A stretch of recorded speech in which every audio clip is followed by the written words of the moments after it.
اعوذ باللہ من الشیطان اللعین الرجیم بسم اللہ الرحمن الرحیم۔ کتاب گلشن احباب در کیفیت سیر و سلوک اولی الالباب کے مضامین پر گفتگو جاری ہے۔ موضوع گفتگو قرآن مجید میں سورہ عبس کی یہ آیت جس میں خداوند متعال ارشاد فرما رہا ہے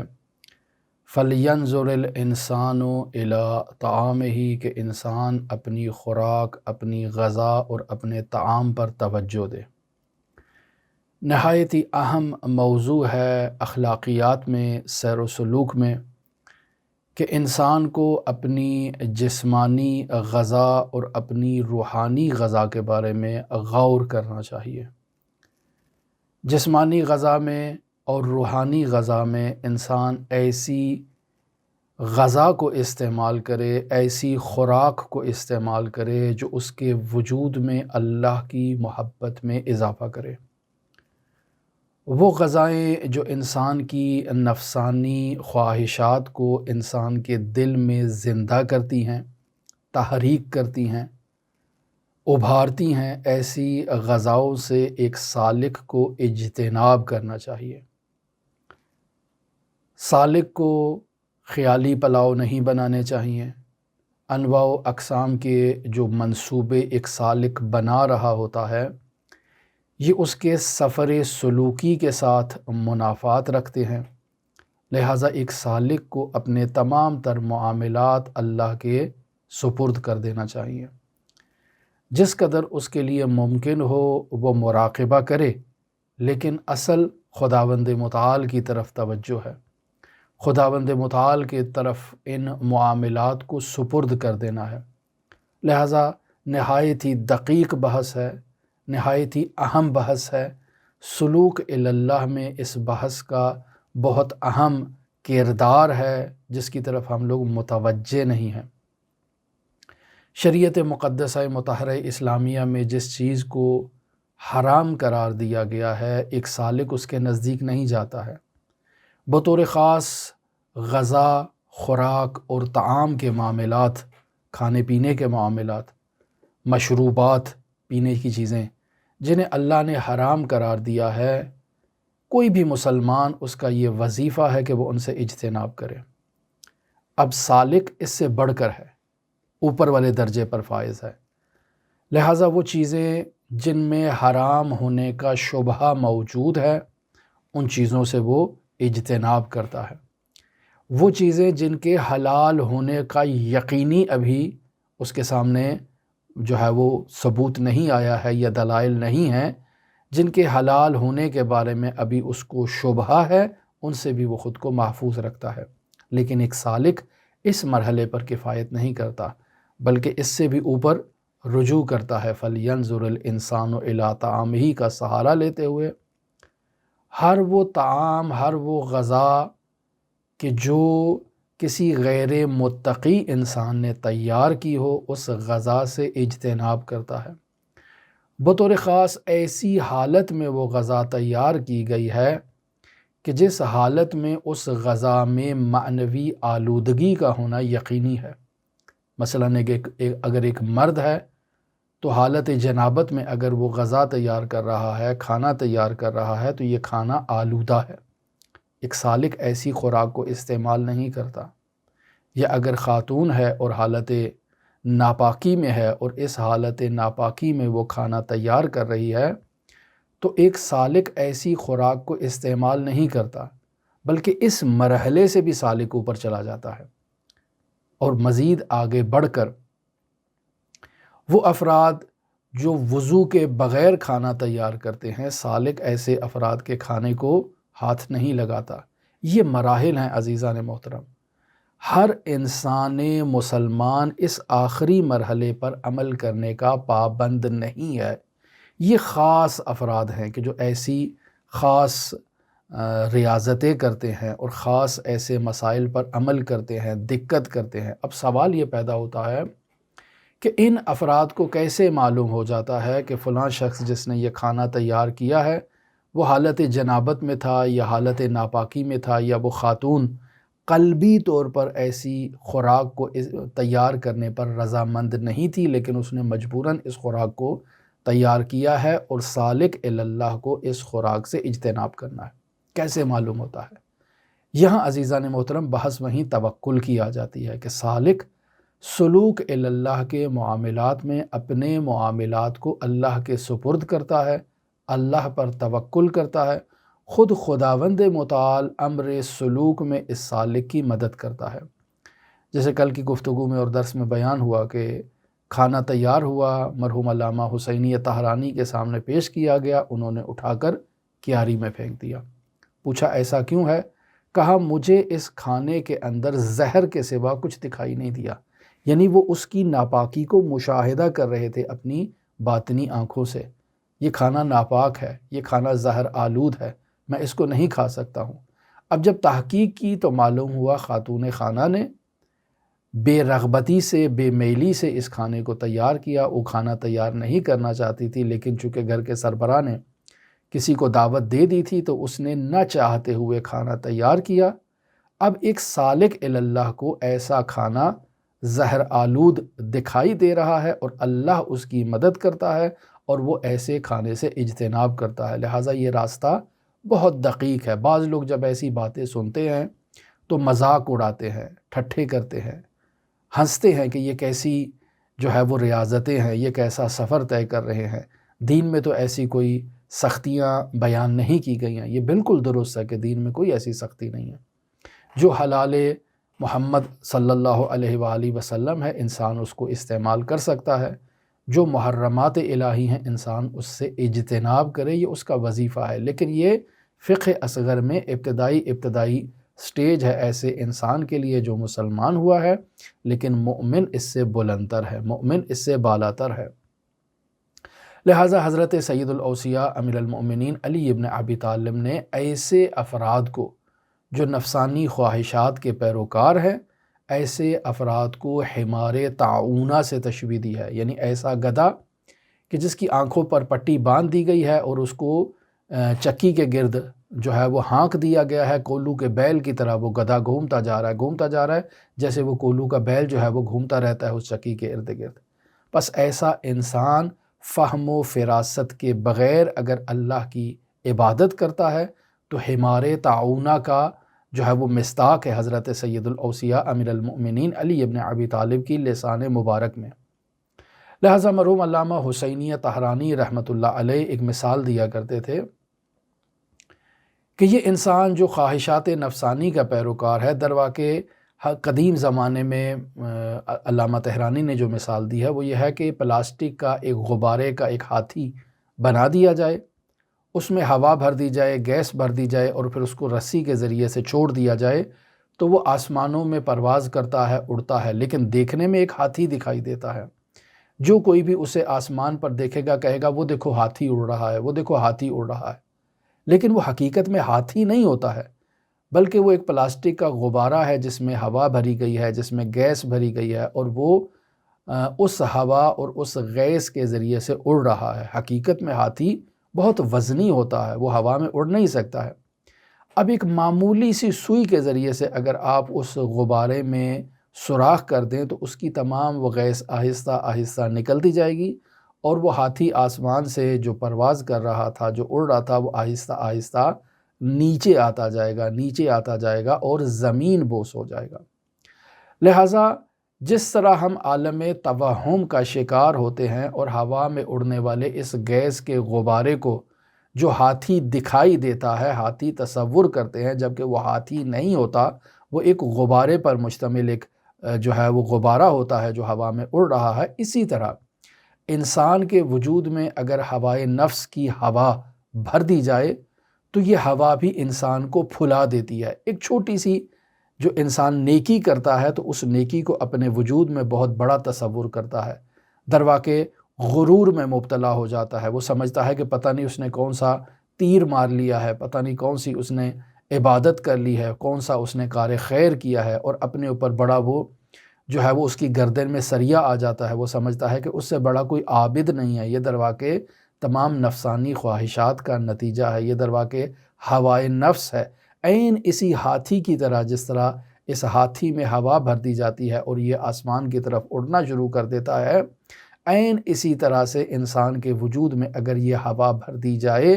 تو انسان خود کو توپ سمجھنے لگ پڑتا ہے، انسان خود کو نہیں جانے کیا کچھ سمجھنے لگ پڑتا ہے۔ لیکن جیسے ہی اس میں سے یہ ہوائے نفس کی ہوا کو خداوند متعال نکال دیتا ہے تو یہ انسان زمین بوس ہو جاتا ہے، اس انسان کو اپنی حقیقت کا علم ہو جاتا ہے۔ لیکن یہ ہوا نکالنے کے لیے انسان کو اللہ تبارک و تعالیٰ سے مدد کی ضرورت ہے، اللہ تبارک و تعالیٰ سے تعاون کی ضرورت ہے۔ اس قدر قرآن مجید میں آیات اور اس قدر روایات میں اس مطلب کی طرف اشارہ کیا گیا ہے کہ ایسا انسان جو عالم خیال میں جو ہے وہ مگن ہے، جو توہمات کا شکار ہے اور عالم خیال و عالم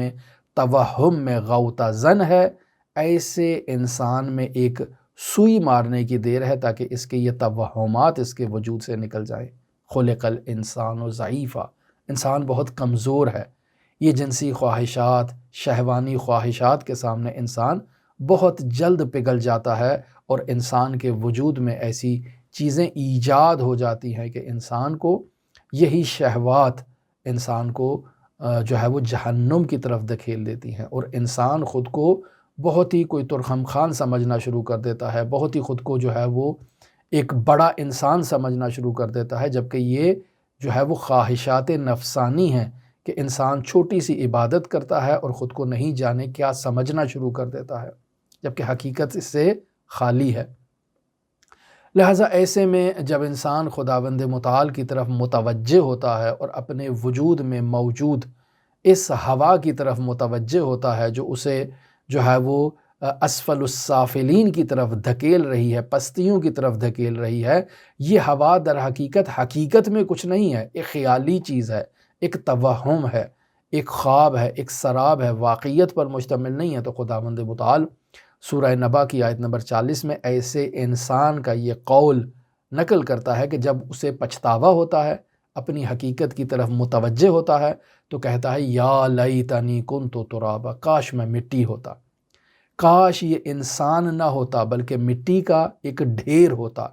اور اس کیفیت میں مبتلا نہ ہوتا، میں اس غرور میں مبتلا نہ ہوتا۔ اور پھر شیطان کی طرف متوجہ ہوتا ہے اور شیطان سے مخاطب ہو کر انسان اس سے بینونت چاہتا ہے، اس سے دوری چاہتا ہے، اس سے فاصلہ چاہتا ہے۔ لہٰذا خداوند متعال سورہ زخرف کی آیت نمبر 36 میں ارشاد فرماتا ہے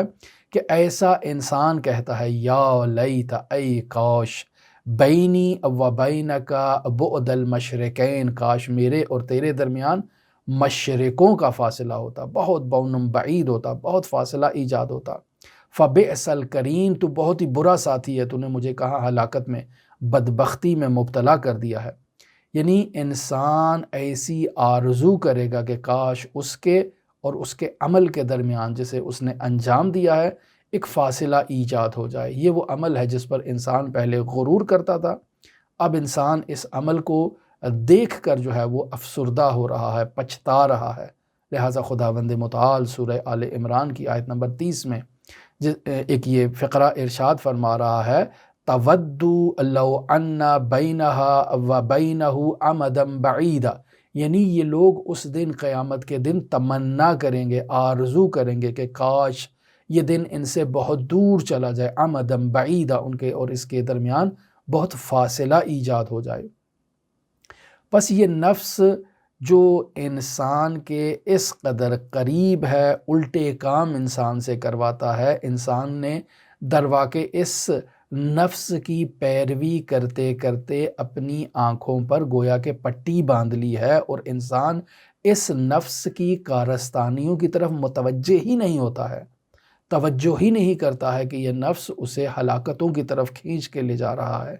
لیکن ایک وہ وقت آتا ہے کہ خداوند متعال سورہ قاف کی آیت نمبر 22 میں ارشاد فرما رہا ہے لَقَدْ كُنْتَ فِي غَفْلَةٍ مِّنْ هَٰذَا، کہ تو بے شک اس سے پہلے تو غفلت میں مبتلا تھا، تو غافل انسان تھا۔ فَكَشَفْنَا عَنْكَ غِطَاءَكَ، ہم نے تیری آنکھوں سے اس پردے کو ہٹا دیا ہے۔ فَبَصَرُكَ الْيَوْمَ الْحَدِيدُ، آج کے دن تیری آنکھ جو ہے وہ تیز بین ہو چکی ہے۔ فَبَصَرُكَ الْيَوْمَ حَدِيدٌ، کہ آج تو تیز بین ہے، آج تو مشاہدہ کر رہا ہے اپنے اعمال کو، اپنے جو ساری چیزیں ہیں، آج تیری آنکھوں سے وہ پٹی ہٹ چکی ہے اور آج تو اپنی سب حقیقت کی طرف مشاہدہ کر رہا ہے، سب کچھ دیکھ رہا ہے، اور آج تو یہ کہے گا کہ کاش میں محمد مصطفیٰ صلی اللہ علیہ وآلہ وسلم کی اطاعت کرتا۔ سورہ فرقان آیت نمبر 27 اس کیفیت کی طرف اشارہ کر رہا ہے کہ یہ انسان کہے گا یا لیتنی اتخذت مع الرسول حبیبا، کہ کاش رسول مصطفیٰ محمد مصطفیٰ صلی اللہ علیہ وآلہ وسلم کی محبت میرے دل میں ایجاد ہو جاتی، اور کاش میں رسول خدا کی اطاعت کا راستہ اختیار کرتا، لیکن اب وقت گزر چکا ہے، اب وقت گزر چکا ہے۔ لہٰذا خلاصہ کلام، یہ جو آیت جسے سرنامہ کلام قرار دیا ہے کہ خدا بند متعال ارشاد فرماتا ہے فَلْيَنْظُرِ الْإِنسَانُ إِلَىٰ طَعَامِهِ، کہ انسان کو اپنی جسمانی اور روحانی غذا کے بارے میں غور کرنا چاہیے۔ تمام قسم کی تعویلات، توجیحات جو ان خوراکوں کو کھانے کے لیے انسان کو ابھارتی ہیں اور انسان کے نفس میں ایک ہوا بھر دیتی ہیں،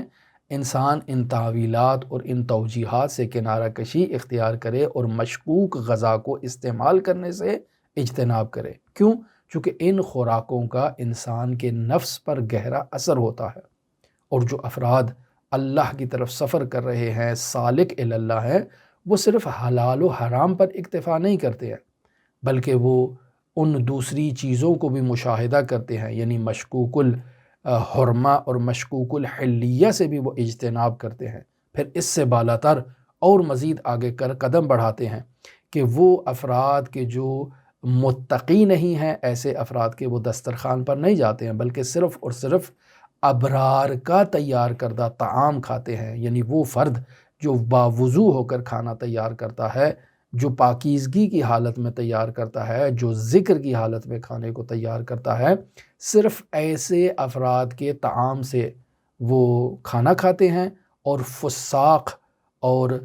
اللہ سے دور افراد کے طعام سے دوری اختیار کرتے ہیں۔ کیا یہی رسول خدا صلی اللہ علیہ وآلہ وسلم نے حضرت ابوذر کو بیان نہیں کیا ہے، جس میں سب سے پہلے ابوذر کو جو ہے وہ ہم نشینی کی جو ہے وہ تاکید کی گئی ہے کہ یا اباذر لا تصاحب الا مؤمنا،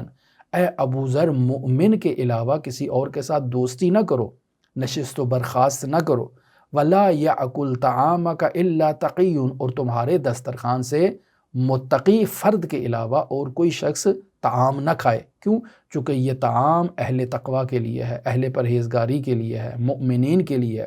وَلَا تَأْكُلْ طَعَامَ الْفَاسِقِينَ، اور اے ابوذر تو بھی فاسق آدمی کا کھانا مت کھا۔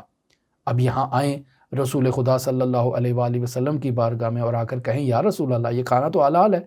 حلال چیز کو تیار کیا گیا ہے، مثلا دالیں پکائی گئی ہیں، سبزی پکائی گئی ہے، یہ حلال ہے، غصبی بھی نہیں ہے، حلال چیز ہے،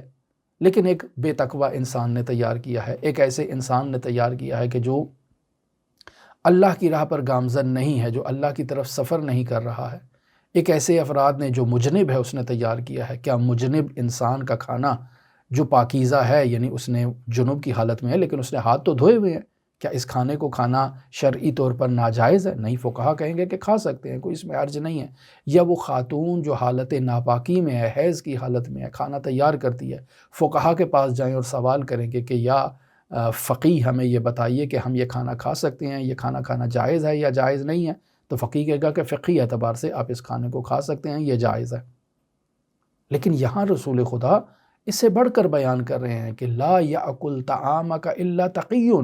اے ابوذر تیرے طعام میں صرف اور صرف متقی کھانا کھا سکتا ہے۔ کیوں؟ چونکہ تو نے ان تمام قوانین کی رعایت کرتے ہوئے جو دسترخوان پر طعام رکھا ہے، اس طعام پر صرف متقی انسان کا حق ہے۔ وَلَا تَأْكُلْ طَعَامَ الْفَاسِقِينَ، اور اے ابوذر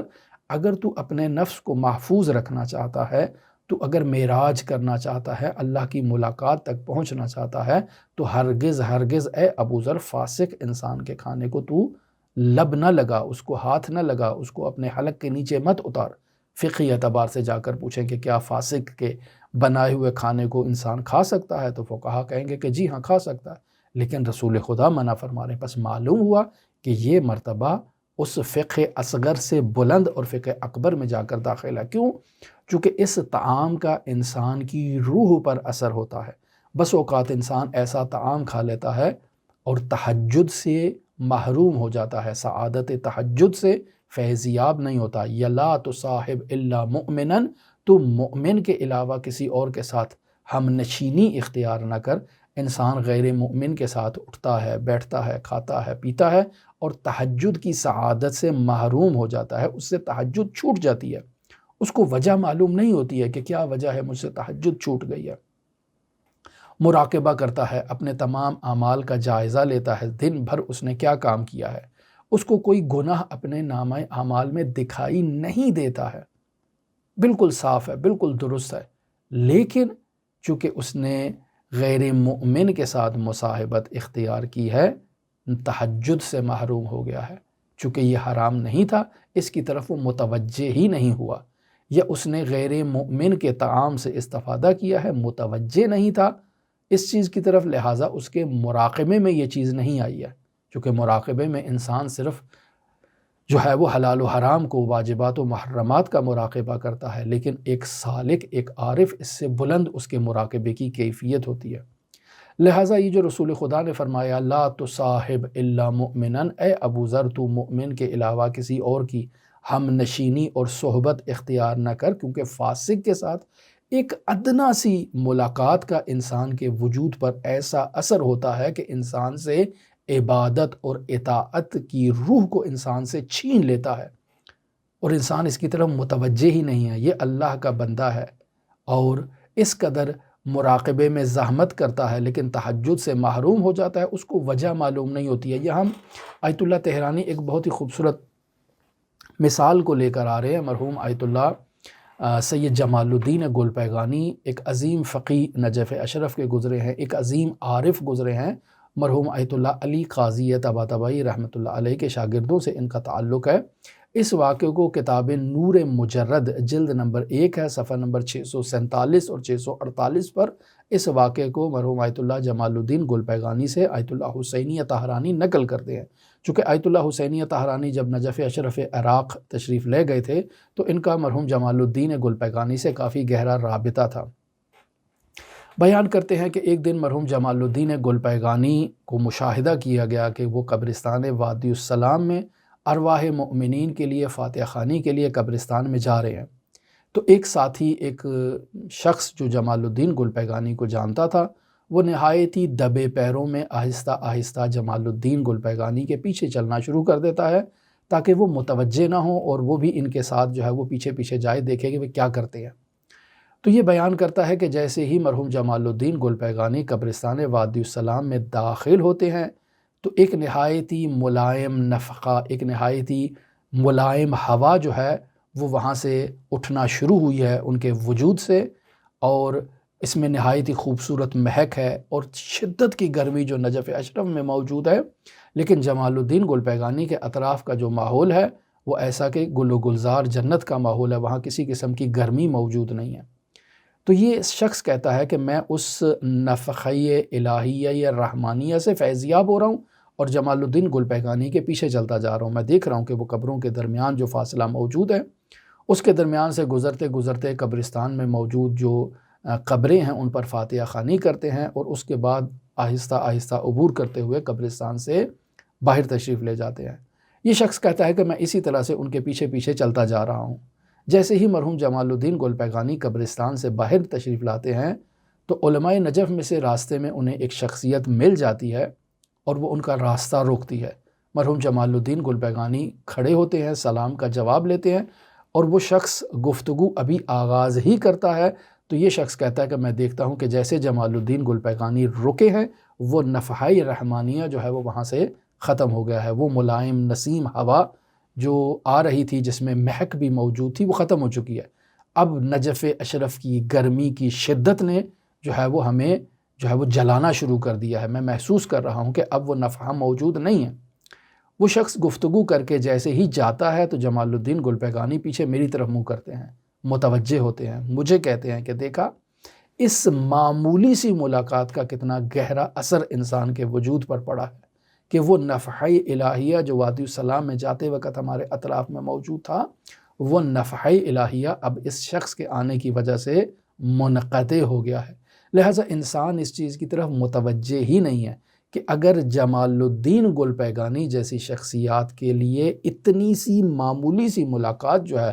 مصاحبت جو ہے وہ انسان کے اوپر اثر انداز ہو رہی ہے، تو یہ جو رسول خدا نے ابو ذر کو کہا کہ یا ابا ذر لا تصاحب الا مؤمنا، اے ابو ذر مؤمن کے علاوہ کسی اور سے مصاحبت اختیار نہ کرو، ہم نشینی اختیار نہ کرو، تو یہاں مجھے اور آپ کو اپنا محاسبہ خود کر لینا چاہیے۔ ہم صرف مصاحبت نہیں کرتے ہیں بلکہ جسمانی خوراک کو استعمال کرتے ہیں، بلکہ روحانی خوراک کو استعمال کرتے ہیں۔ ظاہر ہے انسان دو فرد جب آپس میں ملاقات کرتے ہیں، گفتگو کرتے ہیں، تو در واقع دونوں کے درمیان جو کلام رد و بدل ہو رہا ہے یہ انسان کی روحانی غذا کا باعث بن رہا ہے۔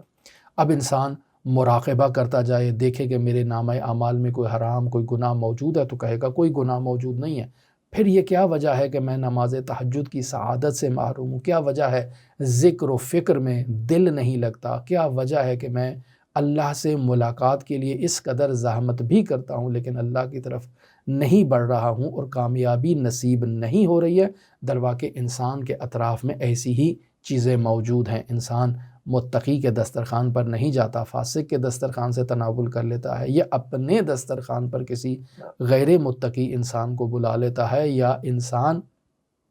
کسی ایمان میں بلند درجہ پر فائز شخصیت کے ساتھ رابطہ اختیار نہیں کرتا ہے، انسان عام آلودہ افراد کے ساتھ رابطہ برقرار کرتا ہے، جس کے نتیجے میں انسان کے وجود میں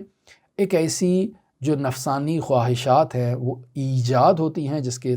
انسان کے وجود کو جو ہے وہ ایک غبارے کی طرح جو ہے وہ پھلانا شروع کر دیتی ہیں۔ اب جیسے ہی اس میں ایک نوک جیسی سوئی اس میں ڈالی جائے تو انسان کے وجود سے وہ ہوا نکل جائے گی، انسان متوجہ ہو جائے گا کہ یہ جو نمازیں میں پڑھ رہا ہوں اور ان پر غرور کر رہا ہوں، یہ جو ذکر و اذکار کر رہا ہوں اور ان پر غرور کر رہا ہوں، حقیقت میں یہ کچھ بھی نہیں ہے۔ انسان کے دل میں اللہ کی محبت ہونی چاہیے، پھر انسان کوشش کرے، اللہ پر توکل کرے، خالص اعمال کو انجام دے، اس کے جو اعمال ہیں ان میں ریاکاری نہیں ہونی چاہیے، ہوائے نفس نہیں ہونی چاہیے۔ انسان اپنی طرف سے بھرپور کوشش کرے، اللہ کی ذات پر توکل کرے اور پھر اس سے تقاضا کرے کہ اے میرے پروردگار خلق الانسان ضعیفا، اے میرے پروردگار تو نے ہم جیسے انسانوں کو تو ضعیف خلق فرمایا ہے، ہم اپنی نفسانی خواہشات کے آگے جو ہے وہ مقاومت نہیں کر سکتے ہیں، پائیداری کا مظاہرہ نہیں کر سکتے ہیں، اے میرے پروردگار تو مدد فرما اپنے راستے پر چلنے میں، تو اپنی طرف کامیاب سفر کرنے میں ہماری مدد فرما۔ اور جب انسان اللہ پر توکل کرتا ہے، اعتماد کرتا ہے، بھروسہ کرتا ہے، اللہ سے مدد مانگتا ہے، تو پھر یقیناً اللہ تبارک و تعالیٰ اپنے بندے کی ایسے ہی مدد کرتا ہے جیسے علامہ حسینی طہرانی کے سامنے جب وہ کھانا لایا گیا تو کہا اس میں تو صرف اور صرف زہر ہے،